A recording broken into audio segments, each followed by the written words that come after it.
कोकणातील प्रत्येक अपडेट जाणून घेण्यासाठी आजच माझे कोकणच्या सोशल मीडिया प्लॅटफॉर्मला लाईक, फॉलो आणि सबस्क्राईब करा। खेड तालुक्यातील बोरस गावची सुकन्या ऋतुजा राजेंद्र सनगरे हिने दैदिप्यमान इतिहास रचलाय।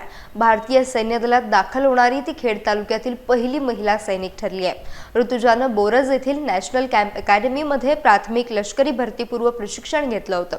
त्यानंतर पंजाबमध्ये तब्बल 13 महिन्यांचे अत्यंत खडतर लष्करी प्रशिक्षण यशस्वीरित्या पूर्ण करून ती आता आपल्या मूळ गावी सुट्टीवर परतली आहे।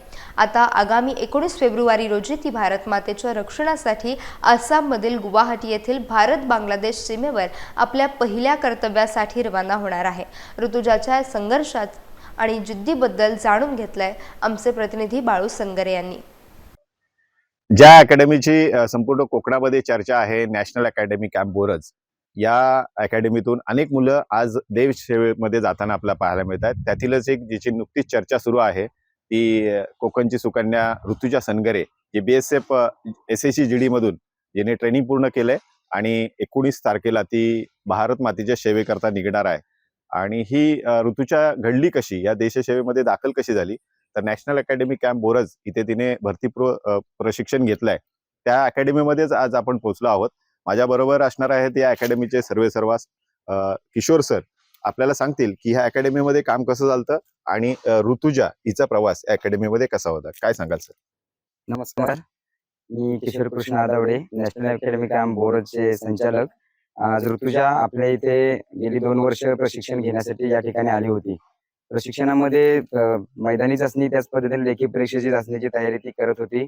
सुरुवातीला ज्यावेळेस ती आपल्या इथे प्रवेश तिने घेतला होता त्यावेळेस ती इतर मुलांप्रमाणे काही तिला माहिती नव्हतं, पण ज्यावेळेस तिचे आम्ही जिद्द बघितली, चिकाटी बघितली, त्या चिकाटीच्या जोरावरती ऋतुजा जे शून्यामध्ये होती, झिरो होती, ती अगदी हिरो म्हणावं या पद्धतीने ती आज चमकून आहे।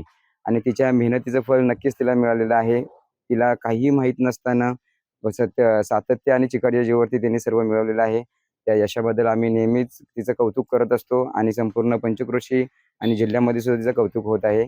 आणि त्याच पद्धतीने तिच्या पुढील वाटचालीसाठी खूप खूप साऱ्या शुभेच्छा। ऋतुजाबद्दल सांगायचं म्हटलं तर मग ऋतुजा ही जसं फिजिकली सरांनी सांगितलं की फिजिकली खूप स्ट्रॉंग आहे, पण लेखीच्या बाबतीत विचार केला तर लेखीच्या बाबतीत थोडासा तिचा जो म्हणजे कल आहे तो कमी होता।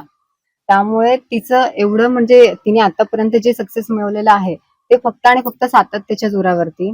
तसं बघितलं तर मग ऋतुजा ही आपल्या इथे पोलीस भरतीची ट्रेनिंग करण्यासाठी आली होती, पण काही कारणास्तव ती पोलीस भरती नाही देऊ शकली।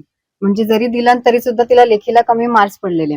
पण आता जी SSC GD मध्ये झाली आहे त्याच्यामध्ये सुद्धा ती जी लेखी परीक्षा आहे ती खूप महत्वाची असते, त्याच्यामध्ये तिने खूप चांगलं यश मिळवलेलं आहे। त्याच्याबद्दल तिचं खूप कौतुक करावं लागेल, कारण पहिल्यांदा जेव्हा तिने सिलेबस कव्हर करून घेतला आणि त्यावेळेला तिला तसं जमत नव्हतं, पण सातत्य असल्यामुळे तिने इथपर्यंत प्रवास तिचा पूर्ण केलेला आहे। त्याबद्दल तिचे धन्यवाद आणि तिच्या पुढील वाटचालीसाठी खूप खूप शुभेच्छा। मला तर पहिलं म्हणजे रनिंग म्हणजे काय हे माहित नव्हतं आणि अभ्यासात तर मी खूप कमी होती।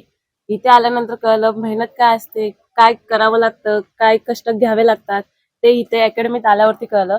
ही अकॅडमी नाही तर एक फॅमिली आहे आणि हे आमचे आई वडील आहेत, आम्ही ह्यांना आई वडील मानतो। याच्या आधी तर मी खूप भरत्या दिल्या, पण कसं काय करायचं हे सगळं मार्गदर्शन सर आणि मॅडमनी केलं होतं। असे खूप अपयश आले जीवनामध्ये, खूप भरत्या दिल्याच्या नंतर पण अपयश येत राहिले, पण हार मानली नाही, कारण की सपोर्ट होता, घरच्यांचा सपोर्ट होता, परत सर मॅडमचा तर मोठा सपोर्ट होता आणि माझे सगळे फ्रेंड्स यांचा पण खूप सपोर्ट मिळाला मला, त्यामुळे मी इथपर्यंत पोहोचू शकले। ट्रेनिंग झाली पूर्ण। आता माझी पोस्टिंग आसामला गुवाहाटीमध्ये आहे। 19 तारखेला मी जाणार आहे।